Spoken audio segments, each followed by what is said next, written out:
Assalamualaikum warahmatullahi wabarakatuh. Saya Putri Karismawati dari kelas 5G Pendidikan Bahasa Inggris. Hari ini saya akan menjelaskan tentang pendidikan dan perubahan sosial budaya pada unit 4. Sebelumnya saya dari kelompok 6, izinkan saya menyebutkan nama-nama anggota kelompok 6. Ada Jihan Amara, Khadijah, Rizky Azizatul Ulya, saya sendiri Putri Karisma, Galih Rai Pradana, dan Ari Saad Maulana. Nah, pada unit 4 ini kita akan membahas pendidikan dan perubahan sosial budaya. Perubahan sosial budaya sendiri merupakan gejala berubahnya struktur sosial dan pola budaya yang ada di masyarakat. Perubahan sosial budaya merupakan gejala umum yang terjadi dalam setiap masyarakat. Perubahan itu terjadi sesuai dengan hakikat dan sifat dasar manusia yang selalu ingin mengadakan perubahan. Sedangkan pendidikan sendiri adalah bentuk dari perwujudan seni dan budaya yang terus berubah seiring berkembangnya waktu. Pada zaman sekarang ini, ada perubahan sosial yang berjalan secara cepat, ada juga yang berjalan secara lambat. Yang ini tuh sangat berpengaruh pada pendidikan. Misalnya, dengan bertambahnya jumlah penduduk yang cepat, maka sekolah perlu menyediakan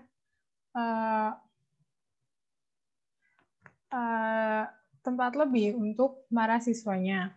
Masyarakat tersebut sangat membutuhkan pendidikan guna untuk mencapai tujuan dan untuk mempersiapkan dirinya dalam menghadapi perkembangan zaman. Perubahan sosial budaya terjadi karena beberapa faktor. Yang pertama, komunikasi. Yang kedua, penemuan baru. Yang ketiga, cara pola pikir masyarakat. Yang keempat, terjadinya konflik atau revolusi. Dan yang terakhir, perubahan jumlah penduduk. Selanjutnya, ada pengaruh perubahan sosial terhadap pendidikan. Terjadinya transformasi pemikiran dalam pendidikan seiring dengan perubahan-perubahan sosial yang terjadi dalam masyarakat. Hal yang lebih konkret dari pengaruh tersebut adalah ketika perubahan sosial membawa kepada kebaikan ekonomi masyarakat dan menuntut mereka untuk memenuhi kebutuhan. Pendidikan merupakan kegiatan yang universal dalam kehidupan manusia. Bagaimanapun sederhananya peradaban suatu masyarakat, di dalamnya terjadi atau berlangsung suatu proses pendidikan. Pendidikan telah ada sepanjang peradaban manusia. Pendidikan pada hakikatnya merupakan usaha manusia untuk melestarikan hidupnya. Tiada kehidupan masyarakat tanpa adanya kegiatan pendidikan. Dengan melihat perkembangan iptek sebagai hasil dari perubahan sosial, maka sekolah-sekolah sudah sangat mengedepankan orientasi iptek karena masyarakat mengikuti perkembangan dan mampu mempersiapkan anak mereka untuk menghadapi perubahan masa depan. Kebudayaan. Tadi kan perkembangan perubahan sosial dalam pendidikan. Sekarang perubahan kebudayaan. Apa sih kebudayaan itu? Kebudayaan bersifat konstan, tetapi juga selalu berubah. Tetap dalam arti elemennya seperti bahasa dan hukum, berlanjut terus tanpa perubahan besar selama waktu yang panjang. Dikatakan berubah karena semua elemen-elemennya secara perlahan mengalami perubahan. Perubahan kebudayaan mencakup 3 proses utama, yaitu organisasi, difusi, dan reinterpretasi. 3 proses perubahan kebudayaan. Yang pertama, originasi. Originasi adalah penemuan elemen-elemen baru dalam satu budaya. Yang kedua, ada difusi. Difusi adalah peminjaman elemen-elemen budaya baru dan kebudayaan lain. Yang ketiga, reinterpretasi adalah modifikasi elemen-elemen budaya yang ada untuk memenuhi tuntutan zaman. Pendidikan merupakan suatu kondisi yang perlu untuk kelanjutan suatu budaya. Pendidikan juga alat yang penting untuk kerjasama yang intelijen dengan perubahan budaya. Demikianlah salah satu cara sebuah masyarakat berusaha tetap seirama dengan perubahan ialah dengan merubah pada setiap generasi warisan budaya yang diajarkan di sekolah. Untuk mencapai tujuan ini, para pendidik menafsirkan kembali pengetahuan dan nilai-nilai lama untuk menghadapi situasi baru.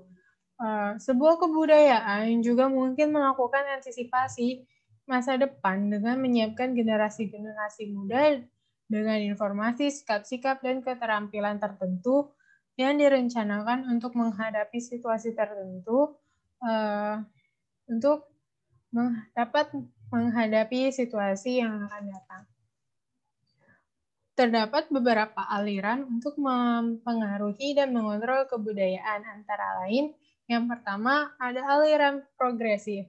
Pendidikan progresif yang biasa dikenal menawarkan sebuah via media antara dua pandangan yang mengatakan bahwa perubahan pendidikan seluruhnya tergantung pada perubahan kebudayaan dan pendidikan dapat merubah dirinya dengan masyarakat tanpa perlu bekerja sama dengan kekuatan-kekuatan sosial.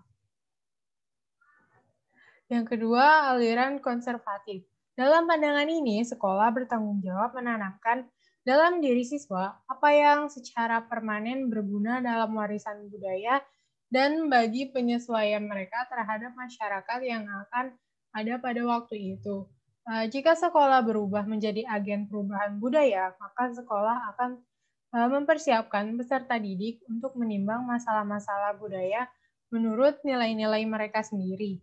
Tidak hanya karena nilai-nilai mereka belum matang, tetapi juga karena masalah-masalah yang demikian mesti dipertimbangkan berdasarkan nilai-nilai yang esensial dari warisan budaya dan karena itu tidak cocok dengan topik perdebatan di sekolah. Aliran rekonstruksionis. Rekonstruksionis adalah para pendidik sendiri harus membangun kembali masyarakat dengan mengajarkan kepada generasi muda sebuah program perubahan sosial secara bersamaan, baik secara detail maupun secara keseluruhan. Aliran ini memperbaiki 3 kekurangan aliran progresif, yaitu kekurangan tujuan-tujuan, suatu penekanan yang tidak tepat pada individualisme, dan peremehan rintangan-rintangan budaya terhadap perubahan sosial. Kecepatan perubahan sosial dalam berbagai masyarakat berbeda-beda. Kecepatan perubahan dalam masyarakat tentu berbeda-beda. Perubahan dalam masyarakat yang terkecil berjalan lambat. Akan tetapi, bila dengan terbukanya komunikasi dan transportasi di daerah itu dapat berkenalan dengan dunia modern, maka masyarakat ini akan berkembang dengan lebih cepat.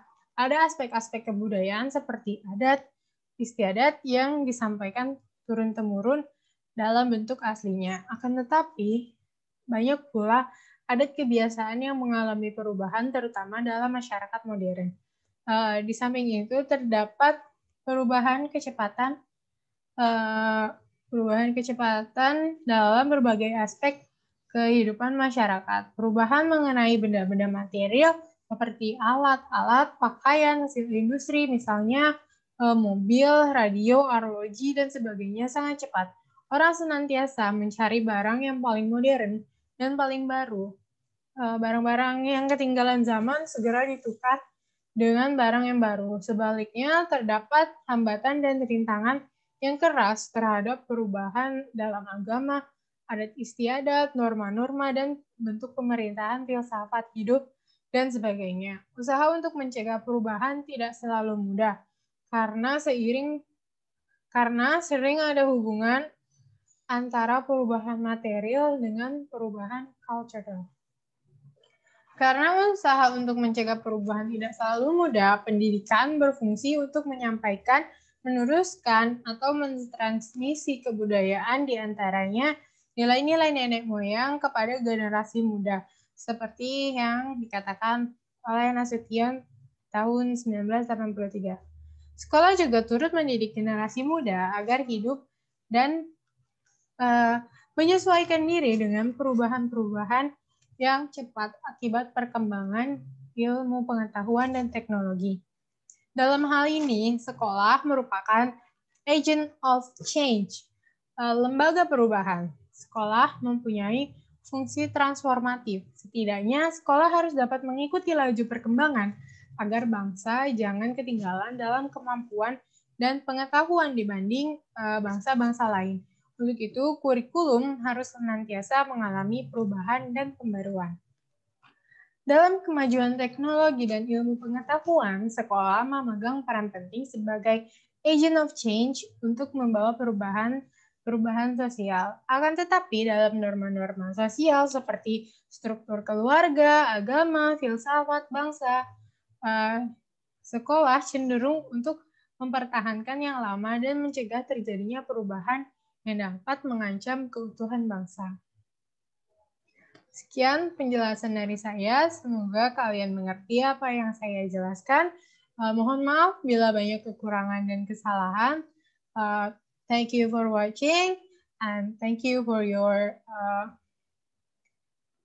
attention. Wassalamualaikum warahmatullahi wabarakatuh.